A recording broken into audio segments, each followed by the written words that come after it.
Amanda Terkel with the Huffington Post, Doug Thornell, a Democratic strategist, and the always immaculate Hogan Gidley, Republican strategist. Hogan, let me start with you. First of all, do you agree with Chuck Todd? Do you agree with that assessment there?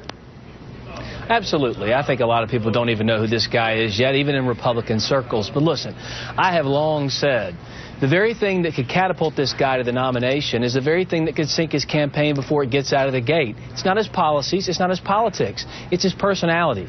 And as you know, Craig, from living in South Carolina, Camden, New Jersey is not Camden, South Carolina. And to run that gauntlet of Iowa, New Hampshire, and South Carolina early on, he's going to have to temper some of his comments, because when he's calling out the Democrats, he's calling out the president, he's calling out the media, we all rally to him and love it. But every once in a while, all too often, I would say, he focuses on Republicans. And when you're calling out Rand Paul by name already, right, calling out Meghan McCain by name already, that's going to be a problem. He's going to have to understand, let a few pitches go by, and that's spoken from someone who worked for Rick Santorum, who loved to swing at every pitch. This guy needs to let a few bounce in the dirt before he makes a comment. That was a nice metaphor there, Hogan. Doug, you know, inside the state, inside the Garden State, Christie's favorables, they're still quite high. And do you agree with one assessment that Christie is actually doing quite well, despite all this noise about the scandal? Or have we just not seen the effects of the scandal yet in our polling? I actually don't think he's doing quite well. I think what the NBC poll showed is that this actually impacts voters' opinion of him versus Hillary Clinton.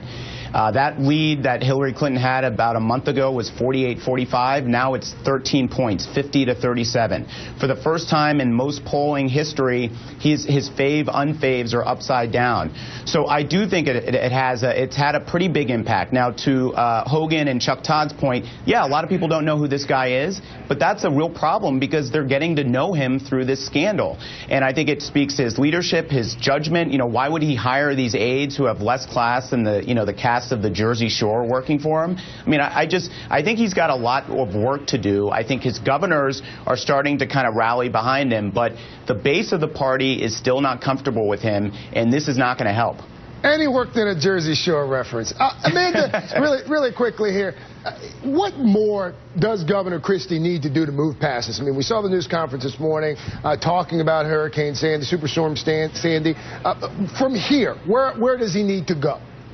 Well, if he run for president in 2016, he really needs to convince people like the grassroots activists, GOP donors, the power brokers who will really help throw resources behind a candidate in the primary. He has to convince them that he's a viable candidate.